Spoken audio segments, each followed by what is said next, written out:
El podcast de Teo Cotidiana, episodio 27. ¿Somos el pueblo de Dios? Existimos en un mundo caótico, lleno de odios, miedos y angustias. Se hace urgente volver a Jesús, volver al Evangelio, volver al mensaje de bienestar y de esperanza, volver al amor a Dios, al amor propio, al amor por el otro. Teo Cotidiana. Yo estaba estudiando historia. Esa fue la primera carrera profesional en la que me inscribí y nunca la terminé. Hice varios semestres, pero llevaba 3 semestres haciendo un semestre por año. 2 de ellos fue porque era una universidad pública, hubo paros, hubo interrupciones por protestas sociales. El tercer semestre, que hice un semestre ese año, fue porque tuve algunos problemas emocionales por algunas razones familiares y cancelé el semestre. Se me estaba alargando demasiado estar en la universidad y tomé la decisión de no volver después de un paro de más de 3 meses. El asunto es que dentro de la universidad yo tenía un compañero y el compañero era ateo, declarado ateo desde los 14 años, un hombre muy lector, alguien que yo diría que tiene muchísimo conocimiento en las ciencias sociales, en la filosofía, en los humanismos. Era un compañero más o menos mayor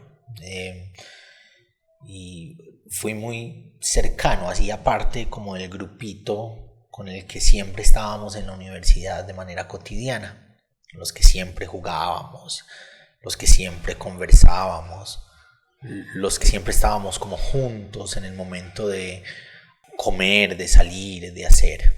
Alguna vez en una conversación, yo era el cristiano del grupo, alguna vez en una conversación él me contaba que sus papás ambos eran cristianos, de 2 de las iglesias grandes de la ciudad, 2 de las iglesias más reconocidas, digamos que son las mega iglesias de la ciudad.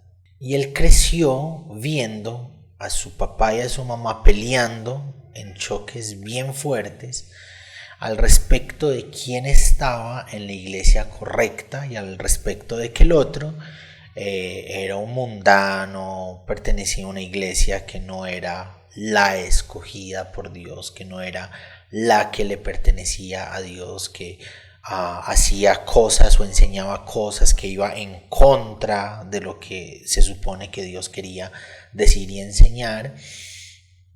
Él creció viendo esos conflictos familiares. Yo no creo que su ateísmo hubiese cambiado por el hecho de encontrar un hogar en el que no hay peleas y choques, sino amor y abrazos, inclusión y tolerancia y solidaridad y respeto.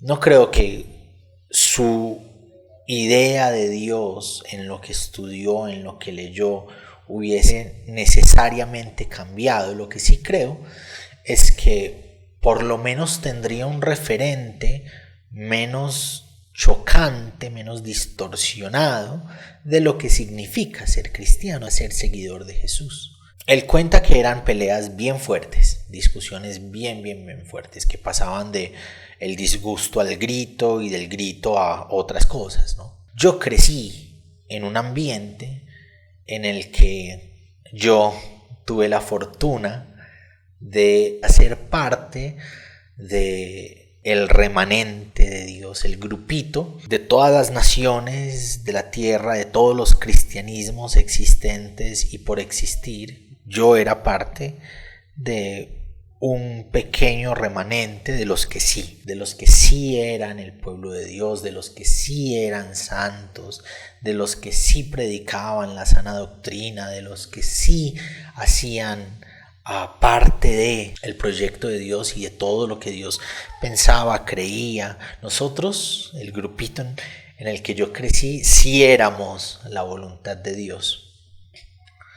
Pero en la medida que fui creciendo y fui saliendo de la burbujita, me di cuenta que otros creían exactamente lo mismo, que otros eran el remanente de Dios, los que sí hacían parte de lo que Dios estaba planeando, proyectando, los que sí vivían la voluntad de Dios, en contraposición a los otros, en donde yo hacía parte de esos otros, que no predicaban la sana doctrina, que no vivían la fe del evangelio como se supone que debía vivirse. Y me di cuenta que estamos atrincherados, estamos separados los unos de los otros por enseñanzas, por denominaciones, por culturas. Parecemos como tribus, pequeños grupos tribales en los que cada uno cree en un Dios diferente, en los que cada uno adora de una manera diferente y en los que cada uno es el escogido de Dios para libertar a los demás y a las demás con la verdad. Y yo creo que ese es el tipo de cristianismo en el que estamos inmiscuidos. Cristianismos de pequeñas agrupaciones donde todas las promesas de la Biblia al respecto de sí ser parte de los escogidos de Dios, los que sí son salvos, a los que Dios sí amó, por los que Jesús sí se entregó, ¿no? Porque en algunas ideas del cristianismo Dios dio su vida solamente para los que iban a ser salvos, los demás están por fuera, paila. El rollo es que cada grupito son los que sí, por los que sí murió, a los que sí se entregó, en quienes sí se ve cumplida la promesa de los profetas y de la ley y del evangelio, los que sí tienen la verdad de la verdadera verdad de la verdad de Dios. El problema es que al considerarnos los elegidos de Dios, consideramos que los demás no lo son. Y de entrada ya estamos generando una división que nos aleja de los principios que quiere enseñarnos el evangelio. Y el segundo paso después de eso no es solo que yo sí estoy llamado, yo sí soy la verdad, yo sí hago parte del grupo y que el otro no lo es, no hace parte del grupo y no está en la verdad, sino que pasamos a que yo soy el amigo de Dios y Él es el enemigo de Dios. Y como Él es el enemigo de Dios, podemos hacer con el enemigo de Dios lo que se nos dé la gana. Desde lo discursivo, desde lo físico. A lo largo de la historia, esos yo sí hago parte y esos no hacen parte, han generado realidades lamentables, ¿no? Ese yo sí hago parte y Él no hace parte, permitió, por ejemplo, la esclavización, la industria de esclavitudes se permitió basada en la idea de que esos de color diferente, esos de piel oscura, estaban reflejando una oscuridad interna y esos no eran parte de las promesas de Dios. Esos, según algunos, ni siquiera tenían alma. Entonces yo, que sí tengo alma, yo que sí hago parte del plan divino, puedo usufructuarme de las demás cosas que tienen menor valor que yo. Entonces se da toda esta industria sistematizada de la esclavitud en el sur de Estados Unidos. Quienes estaban en la cabeza de esa industria, por ejemplo, eran pastores protestantes, ¿no? En su momento. Ese yo sí hago parte y los demás no dio lugar al apartheid en el sur de África, cuando los holandeses y otros protestantes llegaron y pues la promesa que Dios había dado a los que sí hacen parte es que todo lo que tocara la planta de sus pies les pertenecía. Y llegaron y con sus plantas de los pies tocaron el territorio de Sudáfrica y declararon que ese territorio era el que Dios les había dado a ellos y se hicieron la cabeza de un sistema piramidal en el que ellos, los blancos, los que vienen a recibir la tierra que Dios les había prometido, son quienes gobiernan a los locales, son quienes gobiernan a los que habían estado ahí por siglos y generaciones. porque yo sí soy el que tiene la verdad de Dios, el que pertenece al pueblo de Dios, el que sí hace parte de lo que Dios está proyectando, planeando, su voluntad. Los demás no, los demás son infieles, los demás no hacen parte de la promesa. Por esa idea también se generaron las cruzadas, en las que hubo muchos muertos y muertas y mujeres violadas, porque nosotros sí somos los de Dios, los demás no. Hoy sigue habiendo esa división entre yo que sí y vos que no, y todos en últimas somos en la vida de alguien el otro. El otro es el hereje, el otro es el malo, el otro es el que está mal, el otro es el que está equivocado, el otro es el que se distancia de la verdad, el otro es el que está distorsionando el mensaje de Dios, el otro es el que está diciendo cosas en contra de lo que Dios realmente quiere decirnos, y el otro, y el otro, y el otro, y todos desde diferentes perspectivas somos el otro en la vida de alguien. Y Jesús se encontró también con ese tipo de mentalidades. Cuando nos acercamos al Evangelio, a la buena noticia, a las versiones que tenemos en el canon de la buena noticia, que es Jesús en últimas, cuando nos acercamos a lo que se decía de Jesús, a las anécdotas al respecto de quienes vivieron a Jesús, a todo lo que se cuenta que Jesús hizo y dijo, todo eso se da dentro de un contexto, dentro de unas coordenadas espacio-temporales en las que muchos estaban definiéndose a sí mismos como los de la verdad, los que sí son, que están más cerca de la voluntad divina, los que sí saben de lo que se trata. Entonces estaban los fariseos, que centraban su mirada al respecto de Dios en la interpretación correcta según ellos, en contraposición a las interpretaciones incorrectas que eran las de los demás.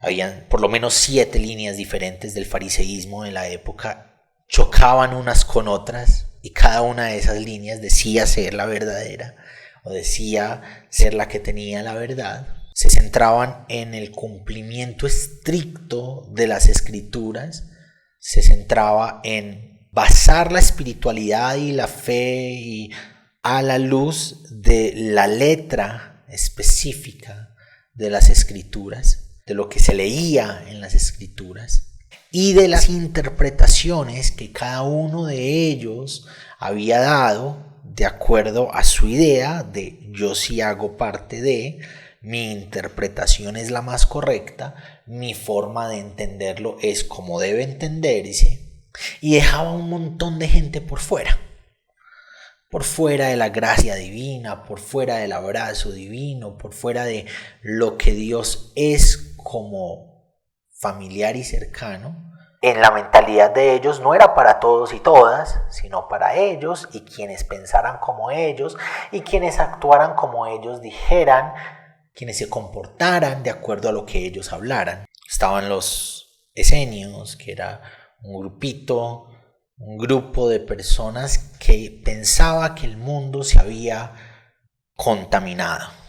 Todo se ha contaminado, todos se han contaminado. Hay que alejarse del mundo, bien sea con decisiones físicas. Habían comunidades de esenios que se habían ido al desierto a esperar el cumplimiento de las promesas, o bien sea un apartarse dentro de. Habían esenios que vivían en las ciudades o vivían en las aldeas, pero que tenían unos códigos de separación de la cultura, de la sociedad, en su día a día buscaban conscientemente estar separados de la gente, no rodearse de los sistemas del mundo. Porque yo que me separo, yo que me voy al desierto, yo que comparto estos rituales y que no comparto estas ideas que se han contaminado, yo soy quien está en la verdad y yo soy quien está más cercano a Dios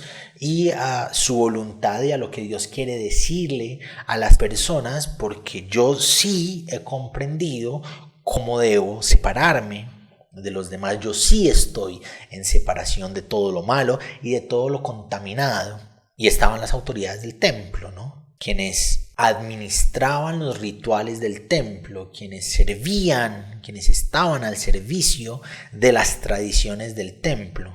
Esos eran otros yo sí soy, yo sí hago, yo sí pertenezco, porque pues es que a nosotros Dios nos puso aquí, ahí están las escrituras. Nosotros somos la autoridad espiritual de las personas, ahí lo dice la escritura. Nosotros somos la representación de Dios para las personas, ahí lo dice en la escritura. Nosotros somos quienes hacemos el nexo, quienes hacemos el puente entre el lugar santísimo donde existe la presencia densa de Dios y las personas que no quieren y no pueden acceder a lo denso de la presencia de Dios. Y Jesús aparece con un discurso de inclusión, con un discurso de acogimiento, con un discurso donde, primero que todo, los que se habían en los demás discursos dejado por fuera, en el discurso de Jesús son llamados adentro. Los recolectores de impuestos que servían a las necesidades del Imperio Romano, las prostitutas y las mujeres de mala fama que eran impuras en la mentalidad de el judaísmo de la época, los vándalos, celotas, que no solamente tenían discursos en favor de la liberación de Israel del Imperio Romano, sino que también paraban a personas en el camino para quitarle, sobre todo personas de la nobleza de la época, para quitarles sus bienes y repartirlos en medio de la causa, una especie de Robin Hood de la época. Uno nota en medio de lo que se dice de Jesús en las versiones del Evangelio, incluso hay cambios dentro de la mentalidad de Jesús al respecto de quienes pertenecen y de quienes no pertenecen, quienes deben ser acercados y quienes no deben ser acercados. Entonces, se cree para la época que quienes no sean de la raza judía no son cobijados por el bienestar de Dios, a menos de que practiquen la religión judía y se conviertan a ser judíos, por lo menos desde el discurso y desde el comportamiento. Y en últimas, Jesús los involucra en la sanación que Dios tiene, en la salvación que Dios tiene, en la esperanza que Dios envía a través de él, de Jesús, como mensaje de lo que Dios es, de lo que Dios tiene, de lo que Dios siente, de lo que Dios piensa, de la voluntad de Dios. Jesús involucra a los que no estaban involucrados. En el mensaje de Jesús, quienes no hacen parte de, empiezan a ser parte de. En el mensaje de Jesús, todos y todas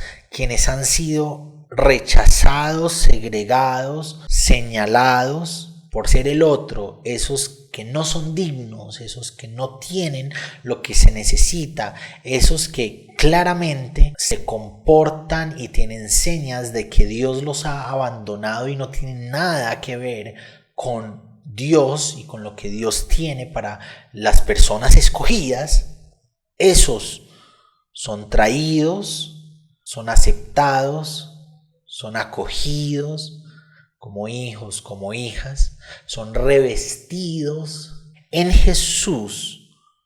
El otro que no es, viene a ser. En Jesús, el otro que está por fuera, viene a estar adentro.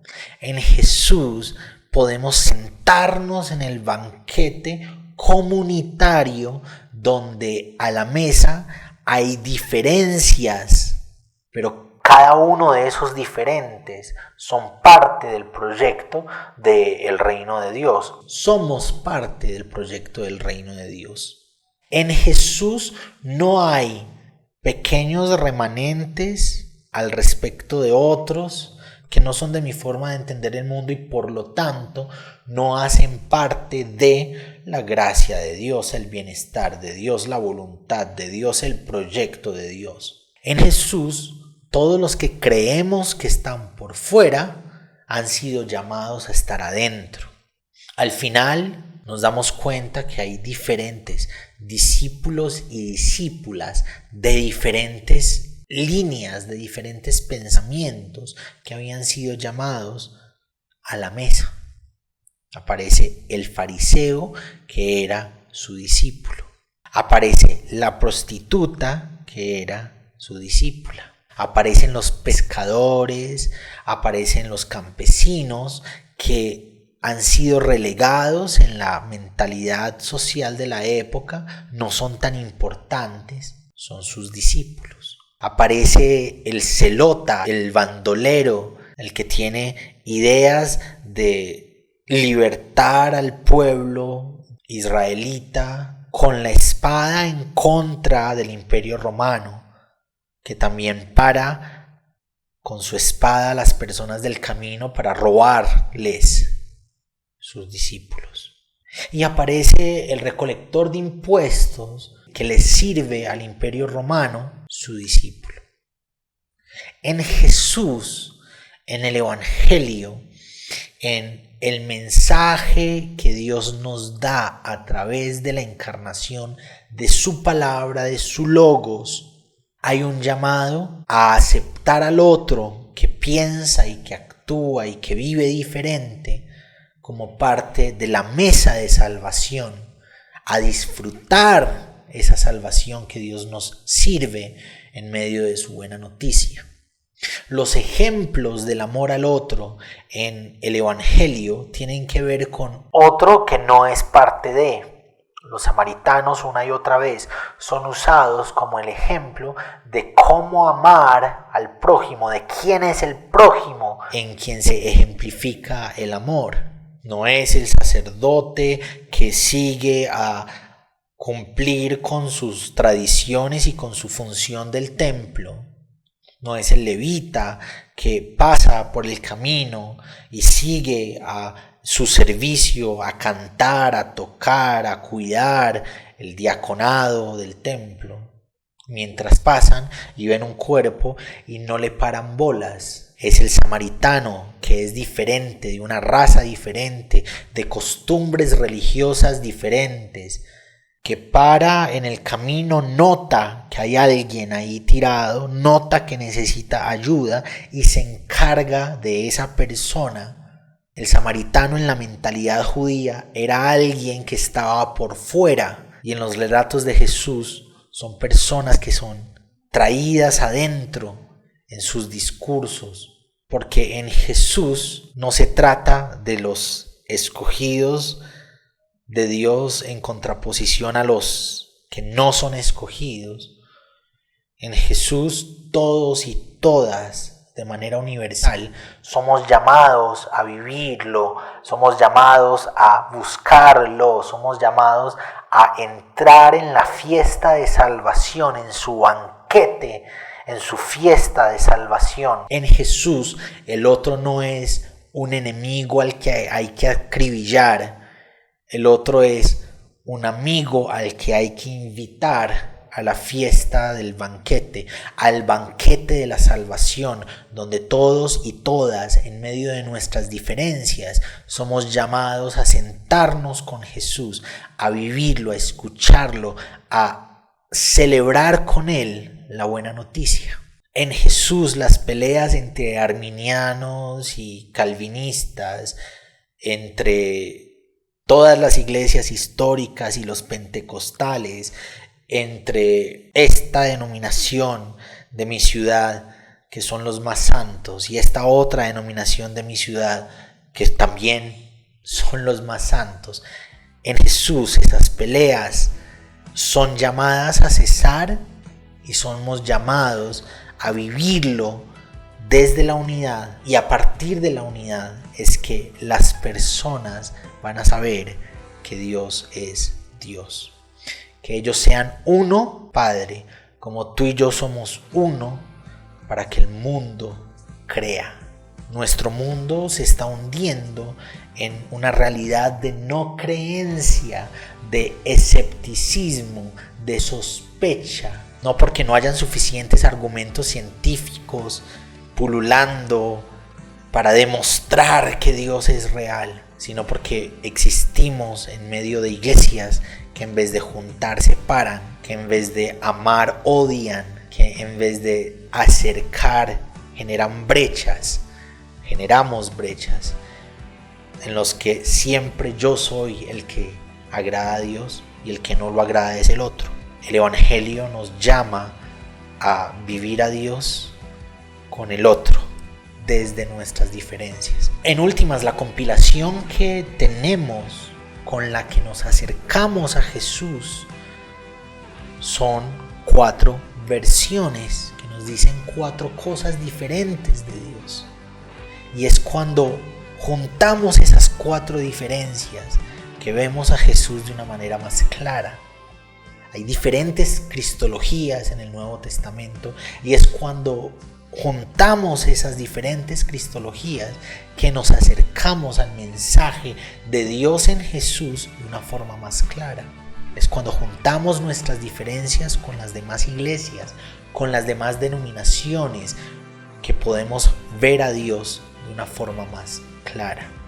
Vemos a Dios con más claridad cuando lo miramos desde las perspectivas de la diferencia. Gracias por acompañarnos hoy en el podcast de Teo Cotidiana. Te espero para que reflexionemos juntos en el nuevo episodio.